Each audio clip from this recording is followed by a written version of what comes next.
వీడియోలోకి వెళ్లే ముందు ఒక్కసారి ఈ ఆడియో వినండి. ఎవరెవరు ఉన్నారు? నా కొడుకు, నేను, మా అమ్మనా.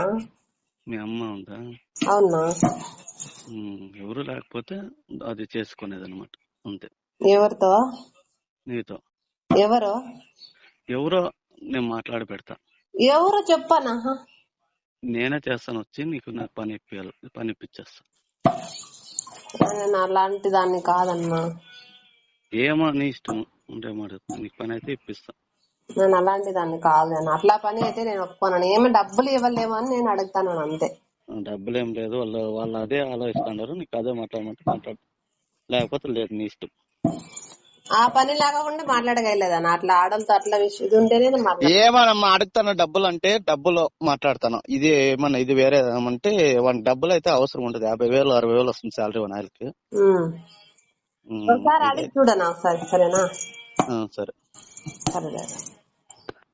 విన్నారు కదా ఈ ఆడియో ఎవరిదంటే మన బాలకృష్ణ అభిమాని ప్లస్ టీడీపీ కార్యకర్తది. ప్రభుత్వ హాస్పిటల్లో అవుట్ సోర్సింగ్ గా పనిచేస్తున్న ఒక ముస్లిం మహిళని ఉద్యోగంలో నుంచి తీసేశారు మన టీడీపీ కార్యకర్తలు. తిరిగి నా ఉద్యోగం ఏంటని ఆ మహిళ టీడీపీ నాయకుల్ని ప్రాధేయపడుతుంది. ఉద్యోగం కావాలంటే వాడి కోరిక తీర్చాలని ఫోన్లో ప్రెజర్ పెట్టాడు. ఈ ఆడియోని ఆమె లీక్ చేసి మీడియాకి ఇచ్చేసింది. నా ఆడియోనే బయట పెడతావా, మేము అధికారంలో ఉన్నాం, నిన్ను చంపేస్తామని ఆ మహిళని బెదిరించడం స్టార్ట్ చేశాడు. పాపం ఆ మహిళకి తోడు కూడా ఎవరు లేదు. ఉన్నది వాళ్ళ అమ్మ ఒక్కటే, ఆమె కూడా హ్యాండిక్యాప్డ్.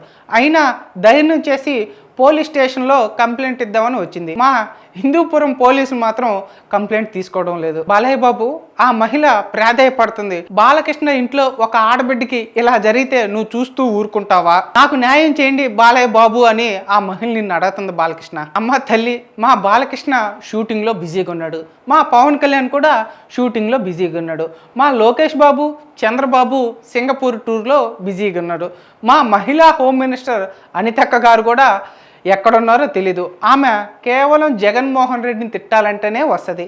అది ఎంత వానాగాలి అయినా జగన్మోహన్ రెడ్డిని తిట్టాలంటేనే ఆమె బయటకు వస్తుంది. మిగతా టైంలో ఆమె బయటికి రాదు. బాలయ్య బాబు, నా రిక్వెస్ట్ ఒకటే, మీకు మహిళల మీద ఉన్నంత గౌరవం ఇంకెవరికి ఉండదు. కాబట్టి మీరు వెంటనే షూటింగ్ పూర్తి చేసుకొని వచ్చి ఆ మహిళ సమస్యని తీర్చాలని అనుకుంటున్నాం. హిందూపురంలో హాస్పిటల్లో పనిచేస్తున్నాను. ఇలా చింటూ అనే వ్యక్తి నన్ను చాలా ఇబ్బంది పెడుతున్నారు. పోలీసులకు ఇంటి దగ్గరకు పంపించి అమర్ అనేవాడు, చింటూ అనేవాడు వ్యక్తి, ఇద్దరు నాకు ఇక్కడ పని లేకుండా చేసినారు, ఇక్కడ ఇల్లు లేకుండా చేస్తున్నారు. అదేమని అడిగితే మళ్ళీ కంప్లైంట్ పోలీస్ స్టేషన్కి వెళ్తే సిఏ గారు కూడా కంప్లైంట్ తీసుకోలేదు. అందువల్ల నాకు చాలా ఇదిగా ఉంది. నాకు న్యాయం చేయండి సార్, కొంచెం అర్థం చేసుకోండి. బాలకృష్ణ గారికి నేను చెప్తున్నాను, నా బాధ ఎవరు చెప్పుకోవాలో, మాకు ఎవరు లేరు అండగా. నాకు చాలా హింసిస్తున్నారు సార్. నాకు ప్రాణహాని కూడా ఉంది. అందుకే సీఏ గారికి చెప్తే సీఏ గారు తీసుకోలేదు. అందుకే డిఎస్పీ మేడంకి నేను చెప్తున్నాను, మేడం మీరే నాకు అండగా ఉండాలని కోరుకుంటున్నాను. నాకు ఎవరు లేరు మేడం, నా కొడుకు, మా అమ్మ కూడా వికలాంగురాలు. దాన్ని చాలా హింసిస్తున్నారు హాస్పిటల్లో. పని ఇవ్వకపోతే వాళ్ళ దగ్గర పడుకోవాలంటున్నారు మేడం. ఇది ఎక్కడ న్యాయమో అడిగితే ఎవరు పట్టించుకోవట్లేదు. మా హలీలాల్ మసీద్లోకి వచ్చి నేను మాట్లాడితే వైఎస్ఆర్ తరఫున వస్తున్నారని చెప్తున్నారు.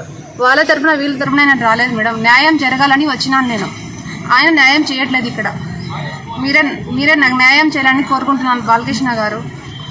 మీ ఇంట్లో ఒక ఆడబిడ్డ ఇలా జరిగితే మీరు ఊరికే ఉంటారా? నా బాధ చాలా ఇదిగా ఉంది. నాకు ఈ తిండి కూడా లేకుండా చేస్తున్నారు వాళ్ళు. మీరే నాకు న్యాయం చేయాలి ఎలాగైనా కానీ. ఇదే నా మన్నది.